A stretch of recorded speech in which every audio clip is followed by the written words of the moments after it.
તો સુરતની જ આ સ્થિતિ મુદ્દે વાતચીત કરવી છે। પૂર્વ મેયર હેમાલી બોઘાવાલા આપણી સાથે જોડાઈ ચૂક્યા છે અને કોંગ્રેસ નેતા અસલમ સાયકલવાળા પણ આપણી સાથે જોડાઈ ચૂક્યા છે। ચર્ચામાં આપ બંનેનું સ્વાગત છે। પ્રથમ હેમાલીબેન, આપની પાસે આવવા માંગીશ। જે પ્રકારના દ્રશ્યો સામે આવ્યા છે, આપની પ્રથમ પ્રતિક્રિયા। નમસ્કાર। સુરત મ્યુનિસિપલ કોર્પોરેશન દ્વારા પ્રી મોન્સૂનની જે પણ કામગીરી કરવામાં આવી છે એનો તમામ રિપોર્ટ ભારતીય જનતા પાર્ટીના તમામ ચૂંટાયેલા કોર્પોરેટર કે જે પદાધિકારી અત્યારે સુરત મહાનગરપાલિકા ભારતીય જનતા પાર્ટીના નેતૃત્વમાં ચાલી રહ્યું છે, આપ સૌ જાણો છો, અને તેમાં પણ વહીવટી તમામ તંત્ર હોય તે પ્રી મોન્સૂન કામગીરીનો રિપોર્ટ હંમેશા લેતું હોય છે ને પ્રી મોન્સૂન કામગીરી પણ કરતું હોય છે। ગઈકાલે જે વરસાદની આપ વાત કરી રહ્યા છો, તો ગઈકાલે પણ જે રીતે વરસાદની પેટર્ન હતી, જે વરસાદ વરસ્યો છે, સ્વાભાવિક છે કે અનેક જગ્યાએ પાણી ભરાયા છે, એની ના નથી, પરંતુ આ પાણી ભરાવાનું કે તમે જોયું હશે કે ક્યાંક ને ક્યાંક જે વરસાદી પાણીના જાળિયાઓ નાખ્યા છે ત્યાં ફ્લોટિંગ કચરો હતો, અને એ ફ્લોટિંગ કચરો એટલે કે ઝાડ પાંદડાઓ અને આજુબાજુનો જે કચરો હતો એ વરસાદી જાળિયા ઉપર ત્યાં કચરો હતો, અને તાત્કાલિક એટલે કે ક્વિક રિસ્પોન્સ એનાથી તમામ જગ્યાઓ પર જ્યાં જ્યાં પાણીઓ ભરાયા હતા ને ત્યાં વહીવટી તંત્રએ તુરંત જ તમામ બિલ્ડરો અને સાથે રહીને એ વરસાદી જાળિયાને પાણી ભરાય છે, જનતા હવે આ પાણી ભરાવાની સમસ્યાથી યુઝ ટુ થઈ ગઈ છે। હેમાલીબેન, પછી હું તમારી વાત સાંભળું કે જે રોડ બેસી ગયા એની વાત છે, પાણી તો ભરાયા, તમામ ભારતીય જનતા પાર્ટીના ચૂંટાયેલા પ્રતિનિધિઓ પણ આ જ્યારે પણ વરસાદ કે આવું કોઈ પ્રકારનું જે રીતે વરસાદ આવે છે ત્યારે ભારતીય જનતા પાર્ટીના ચૂંટાયેલા કોર્પોરેટરો પણ સતત પોતાના વિસ્તારમાં પોતાની ફરજ બજાવતા હોય છે। ભલે અધિકારીઓ આ ફરજ નિભાવે છે હેમાલીબેન, પણ સવાલ તો તમે સમજો, સવાલ હેમાલીબેન સમજો, મારો સવાલ એ છે પાણી ભરાવાની સમસ્યાથી હવે જનતા યુઝ ટુ થઈ ગઈ છે, પરંતુ હવે જે આ રોડ બેસી જાય છે, ઠેર ઠેર રોડ બેસી ગયા છે, દર વર્ષે આવી જ સ્થિતિ સર્જાય છે હેમાલીબેન। ત્યાં પાણીનો ફ્લો થોડો ધીરો હોય છે અને એના કારણે આ ત્રણ ગણનારા એટલે કે હું તમને કહું સહરા દરવાજાનું હોય, લંબે હનુમાનનું હોય, અને જે કાપોદ્રા શ્રીજીનગર પાસેથી જે સ્ટ્રોમ લાઈન પસાર થાય છે એ આ ગણનારાઓમાંથી પસાર થાય છે, અને ત્યાંના પાસે ત્યાંનો ફ્લો ઓછો હોય છે, એના કારણે આપની પાસે ફરીથી આવીશું। હજી આપણે ડિબેટની શરૂઆત કરીએ એટલે પ્રથમ સ્થિતિનો તાગ મેળવવાનો પ્રયાસ અમે આપની પાસેથી કરતા હતા। ઠીક છે, અસલમ સાયકલવાળા પણ આપણી સાથે જોડાઈ ચૂક્યા છે। અસલમભાઈ, બેન તો એના પક્ષના જ ગુણગાન ગાઈ રહ્યા છે, પ્રજાની સમસ્યાનો તો બેને ક્યાંય જીકર જ ન કર્યો। પાણી ભરાયા અને કોર્પોરેટર પહોંચ્યા, ફલાણા પહોંચ્યા, આ રોડ બેસી ગયા અને કોર્પોરેટર માથે ઉચકી લેશે? મારી વાત સાંભળો, આ જે રોડ બેસી ગયો છે એ રોડનું પણ હું તમને તમે મારી વાત હેમાલીબેન તમારી પાસે આવીશું। અસલમભાઈ આપની પાસે તમારી પણ પ્રતિક્રિયા લેશું, પરંતુ અસલમભાઈને પણ આપણે સાંભળી લઈએ। બેન, આપનો પક્ષ આપની પાસે આવીશું। હેમાલીબેન આપની પીસીઆર હેમાલીબેનનું માઇક મ્યુટ કરી દો પ્લીઝ। હા બિલકુલ, હેમાલીબેનનું માઇક મ્યુટ કરી દો।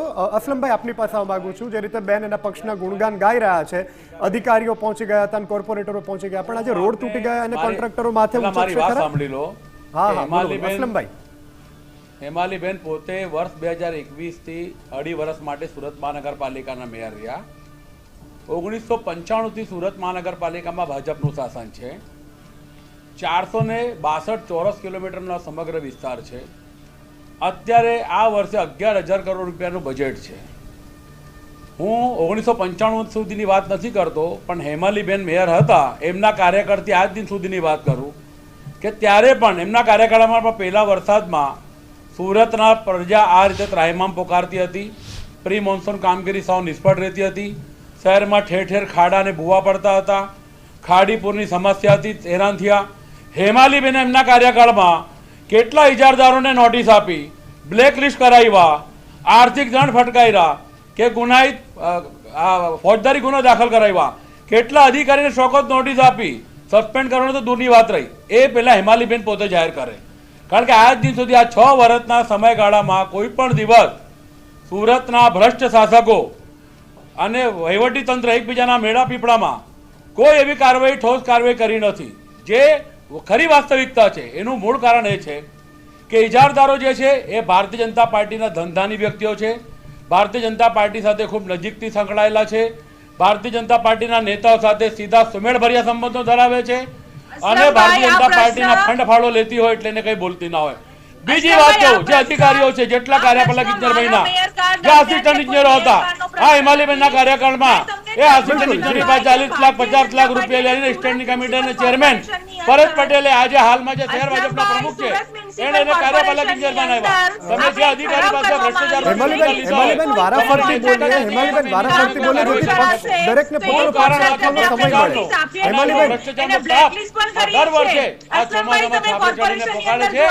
આ વર્ષે પણ હેમાલીબેનની પાર્ટીનો પાપ આ છાપરે ચડીને પોકારી રહ્યો છે અને શહેરની ચર્ચા તમામ પોકારી રહી છે. બિલકુલ અસલમભાઈ, બિલકુલ આપની પાસે ફરીથી આવીશું. બિલકુલ બિલકુલ જે છે સત્ય હકીકત કહું છું. જેટલા એક્ઝિક્યુટિવ છે એમાં ઘણા એક્ઝિક્યુટિવ આવે 40 લાખ થી 50 લાખ 70 લાખ રૂપિયા સુધીની રકમ પાર્ટી ફંડ પેટે આપી અને આસિસ્ટન્ટ ઇજનેરથી સીધા એક કાર્યપાલક એક્ઝિક્યુટિવ બનાવવામાં આવ્યા. જી બિલકુલ, તમને સમય આપશું હેમાલીબેન, તમને પણ જવાબ અને તમારા જે તમને જે કહેવું છે એના માટે સમય આપશું, પણ અસલમભાઈને પણ આપણે સાંભળી લઈએ. કારણ કે એ લોકોને શહેર માટે પ્રેમ હતો, શહેર માટે સ્નેહ હતું. એ લોકો સ્વૈચ્છિક નિવૃત્તિ લઈ લીધી. આમના 6 વર્ષના કાળાગાળામાં અમને પૂછો કે કેટલા કલમ 45 ના અધિકારીઓએ સ્વૈચ્છિક નિવૃત્તિ લઈ લીધી. શું કારણ છે એ લોકોનું? કારણ કે હવે શહેરમાં મહાનગરપાલિકા બિલકુલ બિલકુલ બિલકુલ જી જી જી અસલમભાઈ આપની પાસે ફરીથી આવીશું. બિલકુલ જી અસલમભાઈ, આપને મારો અવાજ મળે છે? અસલમભાઈ આપની પાસે ફરીથી આવીશું. દીપિકા, આપ હિમાલીબેન સાથે વાત કરો. હેમાલીબેન, આપને શું લાગી રહ્યું છે, જ્યારે તમે મેયર હતા તમારા કાળમાં સુનિશ્ચિત શું રસ્તાઓની ગુણવત્તા નક્કી કરી હતી, તમે જોઈ હતી, ત્યારે શું વ્યવસ્થા આપણે કરી હતી? મારે તો એ જ કેવું છે બેન કે જે મારા કાળ દરમિયાન નહીં, હું તમને છેલ્લા 30 વર્ષનો જે વહીવટ છે, જે ભારતીય જનતા પાર્ટીનું નેતૃત્વ છે કોર્પોરેશનમાં પણ, એમની અંદર પણ જ્યારે કોઈ પણ કોન્ટ્રાક્ટરે એક ખરાબ કામગીરી કરી હોય તો ત્યારે એને નોટિસ આપવામાં આવે છે, એને બ્લેકલિસ્ટ કરવામાં આવે છે. અને આ ઠરાવ હું બોલતી નથી, પરંતુ આ કોર્પોરેશનની અંદર ઠરાવ કરવામાં આવ્યો છે, જે આપ કોર્પોરેશનમાં જોઈ શકો છો. બીજું ગઈકાલે જે વરસાદ પડ્યો છે એ વરસાદનું પાણી માત્ર 25 થી 30 મિનિટની અંદર એ પાણીનો નિકાલ કરવામાં આવ્યો છે. પાણી નિકાલ હેમાલીબેન થાય છે, બધાને ખબર છે. હવે વ્યવસ્થા ગોઠવાઈ ગઈ છે. હેમાલીબેન, તમે મારો પ્રશ્ન નથી સમજતા. અત્યારે જે દ્રશ્યો સામે આવ્યા છે, મોટા વરાછા હોય, તમામ જે વિસ્તારો છે ત્યાં રોડ બેસી ગયા છે. આ રોડ બેસી જવાનો તમે જવાબ આપો. તમારી વાત સાથે સહમત છું. મોટા વરાછાની જે ઘટના ગઈકાલે બની છે એ તમારી વાત સાથે સહમત છે. અને જે તે કોન્ટ્રાક્ટરે કામ કર્યું છે, જે કોઈ અધિકારી હશે, એ ચોક્કસ એને નોટિસ આપવામાં આવશે, એને બ્લેકલિસ્ટ કરવામાં આવશે અને સાથે સાથે એ ફરીથી જે આખી રોડની જે વ્યવસ્થા ખોરવાઈ છે એ તમામ ખર્ચ એ કોન્ટ્રાક્ટર પોતે જાતે ઉઠાવશે. બિલકુલ હેમાલીબેન, કરોડો રૂપિયાના ખર્ચે બિલકુલ કોન્ટ્રાક્ટરને જે આ કામ સોંપવામાં આવ્યું છે એ એના કોર્પોરેશનના એટલે હેમાલીબેન, સવાલ એ જ છે, કોન્ટ્રાક્ટરને જે કામ સોંપવામાં આવે છે, બ્લેકલિસ્ટ કરવામાં આવે છે, કારણ દર્શક નોટિસો પાઠવવામાં આવે છે, પરંતુ સવાલ એ છે કે જે જનતા ટેક્સના પૈસા આપે છે એ જનતા કઈ રીતે વિશ્વાસ કરશે? તમે કેવા કામ કરશો? હવે જનતા કેવી રીતે વિશ્વાસ કરશે એના પર? જનતાએ વિશ્વાસ કર્યો છે, એથી જ કોર્પોરેશનની અંદર આજે ભારતીય જનતા પાર્ટીની બહુમતી આપ જોઈ રહ્યા છો. બેન, મારો એક સવાલ છે આપને. અત્યારે આ જે સમસ્યા છે એના માટે કોઈ દાખલારૂપ કાર્યવાહી કરશે સુરત મહાનગરપાલિકા કે પછી તમે દર વખતે પેલા સવાલ સાંભળી લો? હેમાલીબેન, તમે પેલા સવાલ સાંભળી લો. આ સુરતમાં જે ઘટનાઓ બની છે, મોટા વરાછા નહીં, ઓલ ઓવર સુરતની વાત છે. પાણી ભરાવાની વાત રહેવા દો, એના માટે તો પબ્લિક હવે ટેવાઈ જ ગઈ છે, બરાબર? જે આ રોડ બેસી જવાની સમસ્યા બની છે એના સામે કોર્પોરેશન દાખલારૂપ કાર્યવાહી કરશે અને કેવી કરશે? ચોક્કસ એ જે રોડ બેસી ગયો છે એ રોડમાં જે બી કોન્ટ્રાક્ટર કે અધિકારી સાથે સામેલ હશે એ ચોક્કસ એમને નોટિસ આપી અને એને કારણ દર્શક એને બ્લેકલિસ્ટ કરવામાં પણ આવશે અને એવું લાગશે તો એ તમામ રોડ ફરીથી બનાવવાનો ખર્ચ એ કોન્ટ્રાક્ટર પોતે જાતે ભોગવશે. બિલકુલ. અસલમભાઈ, આપની પાસે આવું છું. જે રીતે પૂર્વ મેયર કહી રહ્યા છે કે એમને કારણ દર્શક નોટિસ કેમ દર વખતે એને ઘર ભેગા કેમ નથી કરી દેતા કે હવે આ કોન્ટ્રાક્ટર છે એને કોઈ કોન્ટ્રાક્ટ આપવો નહીં કારણ કે એનું કામ તમે જુઓ. બ્લેકલિસ્ટ પણ કરવામાં આવશે. બિલકુલ બિલકુલ. હેમાલીબેન, તમારી પાસે આવે આ જે નોટિસનો ખેલ છે એ નોટિસ નહીં, એ પ્રેમપત્રો છે એમના. એટલા માટે કે મેં તમને કહું છું કે વધારે લાંબુ નહીં જવું. 2021 થી હેમાલીબેન પોતે મેયર છે અને આજ દિન સુધીના કાર્યકાળમાં મને એક તો બતાવો કે કયા કોન્ટ્રાક્ટરની સામે તમે નોટિસ આપી, બ્લેકલિસ્ટ કર્યા. વર્ષ 2019માં બચ્છાનિધિ પાની મ્યુનિસિપલ કમિશનર તરીકે આવ્યા. આ હેમાલીબેન ત્યારે વાહન વ્યવહાર સમિતિના ચેરમેન હતા. એ પહેલા એવા કમિશનર હતા કે જેને પીડી અગ્રવાલ નામના રોડ ખાતાના ઇજારદારને બ્લેકલિસ્ટ કરેલા એના વીટો પાવરથી રોડમાં થતી ગેરરીતિ માટે. ત્યારે પણ શાસકોને બ્લેકલિસ્ટ કર્યા હતા કારણ કે પીડી અગ્રવાલ એ ભારતીય જનતા પાર્ટીનો ખૂબ મોટો ધંધાની કોન્ટ્રાક્ટર હતો. એના પછી એક પણ કોન્ટ્રાક્ટરને નોટિસ સુદ્ધા આપવામાં આવી નથી. અને આ શાસન એટલો ભ્રષ્ટ હતો કે હેમાલીબેન વાહન વ્યવહાર સમિતિના ચેરમેન હતા, પોતે એમને ઉપવાસ પર ઉતરવાની ફરજ પડી હતી અને મેં એમને શહેરમાં સમર્થન આપ્યું હતું કે એમના કાર્યકાળમાં દરમિયાન એ પોતે અધિકારીઓના વહીવટથી ત્રસ્ત થઈ ગયા હતા. એ એમને કદાચ ભૂલી ગયા છે, પણ મને સારી રીતે યાદ છે કે મારી મોટી બેન ઉપવાસ પર પ્રજાની સુખાકારી જળવાય, પ્રજાને કોઈ પણ આજે એ પ્રવક્તા તરીકે વખાણ કરે છે.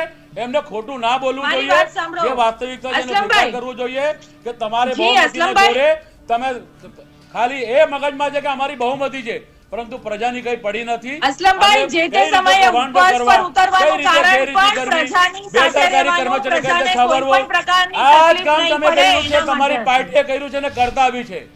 આજે ગઈકાલથી માત્ર 2.5 વર્ષમાં હેમાલીબેન સુરતની પ્રજા જે ત્રાસ ભોગવ્યો છે, જે દિવસે સળંગ 5 ઇંચ વરસાદ પડશે ને આ શહેરમાં, તો આખું મારું સુરત તમે સરોવરમય બનાવી દેશો. લોકોને ઉદયપુર જવાની જરૂર નહીં પડશે. લોકો એમ કહે છે ઉદયપુરમાં જઈને હોળી ચલાવીએ, આ શહેરમાં ચલાવીએ તમારા રાજમાં, અને થશે. તમે ખાલી વાર્તા નહીં કરો કે અડધો કલાકમાં પાણી ઉતરી જાય. 5 ઇંચ વરસાદ જયારે કુદરત અહીંયા પડાવશે ત્યારે તમારા ભ્રષ્ટ શાસનની પોલ વધારે ઉઘાડી પડશે. હજુ તો રોડો તૂટ્યા છે, હજુ રોડો ખાડા પડશે. સુરત ખાડામાં નહીં, ખાડામાં સુરત છે તો તમારા લોકોના જ્યારે પાપે. વરસાદ 5 ઇંચ પડશે ત્યારે સુરતની કેવી હાલત થશે હેમાલીબેન? હું તમને કહું છું, અત્યારે હેમાલીબેન આપણે થોડા વાત ઘરની કરીએ બહાર નીકળી લીંબાઈ. શકશે.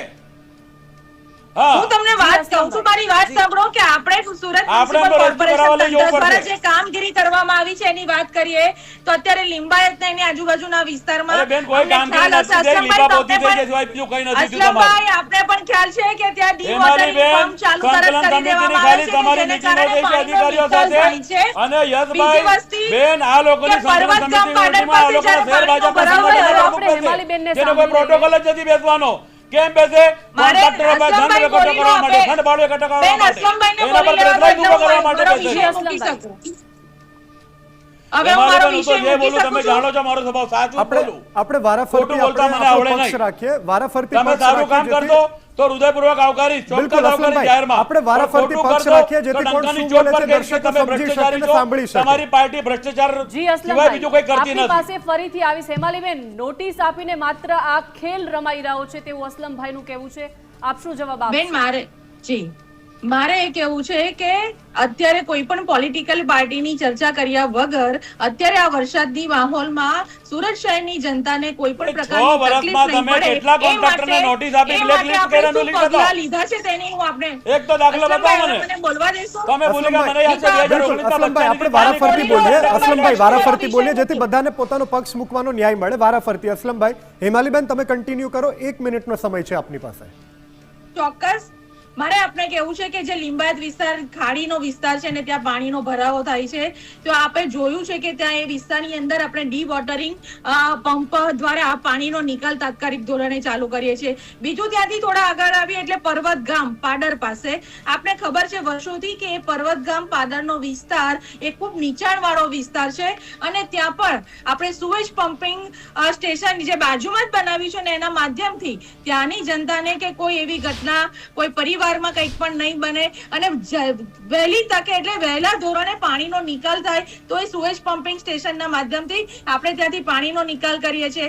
અત્યારે જે આપ મોટા વરાછાની જે વાત કરી રહ્યા છો, તમારી વાત સાથે હું સમજ છું કે આ જે રીતે રસ્તો બેસી ગયો છે એ તદ્દન ખોટું થયું છે અને કાલ ઉઠીને કંઈ પણ આવી ઘટના થાય ને ત્યાંની જનતા કે કોઈ પણ પબ્લિકને હેરાનગતિ નહીં થાય, પરંતુ એના માટે પણ હું આપણે કહું છું બેન, એના માટે પણ આપણે કહું છું કે એના માટે પણ હું કહું છું કે આખા જે બી ગઈકાલે આટલા વરસાદની અંદર જ્યાં રોડ બેસી ગયા છે, જે મોટા વરાછાની વાત કરી રહ્યા છો, ત્યાં પણ એ તમામ કોન્ટ્રાક્ટરોને નોટિસ આપીને એમને બ્લેકલિસ્ટ જો કરવા પડશે તો એ પણ કરશે અને આ માત્ર બોલવાથી નહીં થશે. આ સુરત મ્યુનિસિપલ કોર્પોરેશનના ઠરાવની અંદર આપણે ઉલ્લેખ કરેલો છે કે આવા કોન્ટ્રાક્ટરોને આપણે બ્લેકલિસ્ટ કરીને આ તમામ જે નુકસાની થઈ છે એનો ખર્ચ એ કોન્ટ્રાક્ટર પોતે ભોગવશે. હું ડિંડોલી વિસ્તારની વાત કરું તો ડિંડોલી હેલ્થ સેન્ટર પાસે જ્યારે પાણીનો ભરાવો થયો ત્યારે ગઈકાલે તાત્કાલિક એટલે કે ક્વિક ઓપરેશનની અંદર કેટલા બિલ્ડરો સાથે રહીને 500 થી વધુ જાળિયાઓની તાત્કાલિક સફાઈ કરી કે ડિંડોલી અને એની આજુબાજુના વિસ્તારના જે વરસાદી જાળિયા કે જ્યાં ફ્લોટિંગ કચરો હતો એ તાત્કાલિક દૂર કર્યો કે જેના કારણે આપણે પાણીનો તરત નિકાલ કરી શકીએ છીએ। કાપોદ્રા શ્રીજીનગરની વાત કરું, આ બધી જગ્યાનો સર્વે કરી અને આ વહીવટી તંત્ર કામ કરે છે। એટલે હેમાલીબેન એ તો ખ્યાલ જ છે વહીવટી તંત્ર કામ કરે છે, તમામ જે પ્રીમોન્સૂનની કામગીરી વહીવટી તંત્ર દ્વારા કરવામાં આવે છે। હેમાલીબેન હવે તમે મારી વાત સાંભળો, પરંતુ જ્યારે વરસાદ વરસે છે એના પહેલા કેમ ઓડિટ મોનિટરિંગ નથી થતું, આ રસ્તાઓની સુધારણા કેમ નથી થતી? હેમાલીબેન સવાલ એ છે પોતાના વિસ્તારની અંદર ખડે પગે હોય છે બેન કે પ્રજાને કોઈ તકલીફ નહીં પડે, માત્ર તંત્રને ભરોસે પણ પ્રજાને તકલીફ પડે છે હેમાલીબેન। એટલે પ્રજાએ તંત્રના ભરોસે નહીં રહેવાનું, એટલે રોડનું નિરીક્ષણ પ્રજાએ જાતે જ કરવાનું બેન, અને કેવી રીતે પ્રજા કરશે? એની પાસે એવા કોઈ પેરામીટર નથી હોતા। તંત્રના ભરોસે નહીં પણ એની સાથે ચૂંટાયેલું પ્રતિનિધિત્વ પણ સાથે જોડાય છે ને આ બધા પ્રશ્નોનું સોલ્યુશન કે પ્રજાને તકલીફ નહીં પડે, કારણ કે પ્રજાએ આપણને ચૂંટીને આપણને મત આપીને મોકલાવેલા છે, એટલે પ્રજાની પડખે ઊભું રહેવું એ પણ અમારી ફરજ છે અને ફરજ અમે નિભાવી રહ્યા છે। જી બિલકુલ। અસલમભાઈ આપનું શું કહેવું છે? ફરજ નિભાવવામાં આવી રહ્યું છે, વહીવટી તંત્ર કામગીરી કરી રહ્યા છે, સાફ સફાઈ થઈ રહી છે, તેમ છતાં કેમ દર વર્ષે એકની એક સમસ્યાનો સામનો જનતા કરી રહ્યું છે? તેના પાછળના કારણો આપને શું લાગી રહ્યા છે અને સુધારાત્મક પગલાં કેવા લેવા જોઈએ? આ મારી મોટી બેન હિમાલીબેને જે આખી ગાથા ગાઈ એ માત્ર લિંબાયત ઝોનની જ ગાઈ। હું એમને કહું બેન, મહાનગરપાલિકામાં 9 ઝોન છે, 462 ચોરસ કિલોમીટરનો વિસ્તાર છે। લિંબાયતની વાત છોડો, ઉધનામાં પાણી ભરાય, ઉધનામાં રોડ પર ખાડા પડે, વરાછામાં પડે, અઠવામાં પડે, રાંદેર ઝોનમાં પડે, સેન્ટ કયા ઝોનમાં પાણી ભરાતું નથી, કયા ઝોનમાં રોડ પર ખાડા પડતા નથી? અને હું હજુ પણ કહું, તમે કહો છો ને કે અમે ઇજારદારને નોટિસ આપીએ, તમારી નૈતિક તાકાત જ નથી કે એને તમે બ્લેકલિસ્ટ કરી શકો। 2021 થી તમે અત્યાર સુધી મને એક તો દાખલો બતાવો કે આ શહેરમાં પહેલી વાર ખાડા પડ્યા, પહેલી વાર બુડા પડ્યા, પહેલી વાર પાણી ભરાયું? દર વર્ષે વર્ષ 2021 થી સતત પાણી ભરાવાના પ્રશ્નોનો ફરિયાદો ઉઠી રહી છે, સતત પાણી ભરાઈ રહ્યું છે, ખાડાઓ પડી રહ્યા છે, સુરત ખાડામાંની ખાડામાં સુરત જઈ રહ્યું છે। એક પણ ઇજારદારને તમે બ્લેકલિસ્ટ તો શું ચોક્કસ નોટિસ નથી આપ્યા? તમને કમલમથી ફોન આવી જશે, આપણો માણસ છે, કોઈ કાર્યવાહી નહીં કરવાની। કયા અધિકારી તમે સસ્પેન્ડ કર્યા? એક તો દાખલો બતાવો। અરે તમારી નૈતિક હિંમત જ નથી બેન ને તમે કહો અમારા ચૂંટાયેલા જનપ્રતિનિધિ, તમારા ચૂંટાયેલા જનપ્રતિનિધિ સ્થાનિક લોકો ઓળખતા જ નથી। એ ખાલી ધર્મના નામે, કમળના નામે જીતી જાય છે, બાકી એને બિચારાને લોકલ પાડો એના મોહલ્લામાં એના હોય ને એ શહેરીમાં એ લોકો ઓળખતા। આ નવી વાસ્તવિકતા છે, એટલે તમારા કયા ચૂંટાયેલા જનપ્રતિનિધિ શું કરે છે સૌને ખબર છે। તમે કામ કરવામાં સૌ નિષ્ફળ ગયા, પ્રી મોન્સૂન કામગીરી સૌ નબળી રહી, તમે ભ્રષ્ટાચાર સિવાય ઉગ્રવાદ સિવાય તમારા શહેર ભાજપના પ્રમુખ પોતે સુપર પાવર બનીને વહીવટ કરવા લાગ્યા। કોર્પોરેશન તો ત્યાર કોર્પોરેશનનો વહીવટ તમારા કાર્યકાળમાં તમારા લોકોના ભ્રષ્ટાચારના પાપે શહેરના 80 લાખ લોકો હર હંમેશા ત્રાહિમામ પોકારી રહ્યા છે। હવે આપનું લાસ્ટ કમેન્ટ શું છે? શું સુધારાત્મક પગલાં લેવા પડશે? દિવસ 8 માં મને બ્લેકલિસ્ટ કરીને બતાવે તો માની જાઉં, ઇજારદારને બ્લેકલિસ્ટ કરીને બતાવે એમનામાં નૈતિકતા હોય, અધિકારીની સામે કાયદેસરના કાર્યવાહી કરીને બતાવે તો આપણે માની જઈએ। જ્યારે આ મોન્સૂન, સૌથી પહેલા તો હું આપણે કહીશ કે પ્રી મોન્સૂન કામગીરીનો જે તમામ ચૂંટાયેલા પદાધિકારીઓ જે અહેવાલ લેવાનો હોય છે, એની જે સર્વેક્ષણ કરવાનું હોય છે, સર્વેક્ષણ ચોક્કસ એ તમામ લોકોએ કર્યું છે। બીજું કે હવે પછી પણ જો વરસાદ આવશે તો તમામ જે આપણી પ્રી મોન્સૂનની કામગીરી છે, સાથે સાથે મોન્સૂનની અંદર જો વધારે વરસાદ આવશે તો આપણી પાસે ડીવોટરિંગ પંપ છે, આપણે સુએજ પમ્પિંગ સ્ટેશનોથી પાણીનો નિકાલ કેવી રીતે કરી શકીશું, આ તમામ તંત્રની સાથે આ તમામ વસ્તુ જોડીને કે આપણી પાસે પૂરતા સાધનોને આ બધી જ વ્યવસ્થાઓને સાથે લઈને પ્રજાને કોઈ પણ પ્રકારની તકલીફ નહીં પડે એ દિશામાં ચોક્કસ કામ કરીશું। જી બિલકુલ, આભાર હેમાલીબેન અને અસલમભાઈ ગુજરાત ફર્સ્ટ સાથે જોડાયા તે બદલ। તો રસ્તા પર પડેલા ખાડા માત્ર ડામરમાં નથી, ક્યાંક ને ક્યાંક સિસ્ટમની જવાબદારીમાં પણ છે। જો દરેક વરસાદ પછી એ જ તસવીરો સામે આવે તો સવાલ વરસાદ પર નહીં, વ્યવસ્થા પર ઊભો થાય છે। હવે જોવાનું એ રહે છે કે કાર્યવાહી થશે કે ફરી એક વરસાદની રાહ જોવાશે। આજે સીધુને સટમાં બસ આટલું જ, રજા આપશો, નમસ્કાર।